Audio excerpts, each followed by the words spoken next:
रात्री 12 वाजता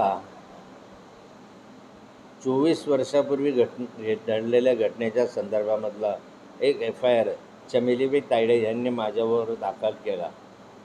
आणि या FIRमध्ये त्यांनी आरोप केला की नाथाभाऊंनी महारवतांची जमीन हडप केली. नंतर त्या ठिकाणी फसवणूक करून कागदपत्राची फेरफार केली. जमिनीच्या संदर्भात आम्हाला पैसे सांगितले, जादाचे देऊ पण पैसे दिले नाही जादाचे, असं 25 वर्षानंतर त्यांनी पण FIR दाखल केली. त्याच्यामध्ये त्यांनी हरिजन ॲक्ट, ॲट्रॉसिटी ॲक्टसुद्धा लावला. आता या संदर्भात ॲट्रॉसिटी ॲक्ट लावल्यामुळे कोर्टामध्ये जाऊन मी अटकपूर्व जामिनासाठी अर्ज केला. अर्ज केल्यानंतर आता न्यायालयाने अटकपूर्व जामीन मंजूर करत असताना काही गोष्टींचं ऑब्झर्वेशन न्यायालयाने स्वतःच केलेलं आहे. त्याच्यामध्ये त्यांनी हे सांगितलं की तुम्हाला एकतर 24 वर्षानंतर जाग आली तर हे संशयास्पद वाटतं.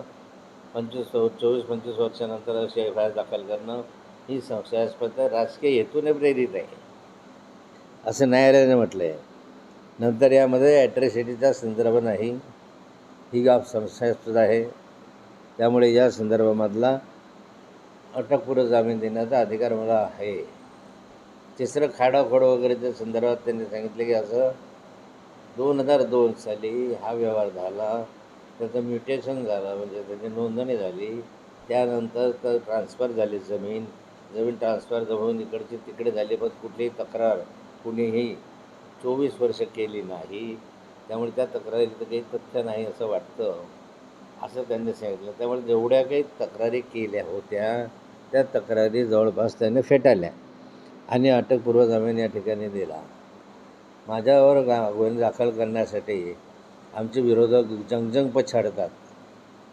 त्या दिवशी रात्री 12 वाजता आमदारही त्या ठिकाणी गेले होते.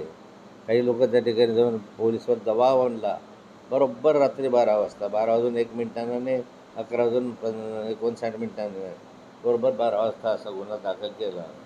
खोटे नाटे गुन्हे दाखल करून नाथाभाऊची प्रतिमा मलिन करण्याचं काम हे करताय.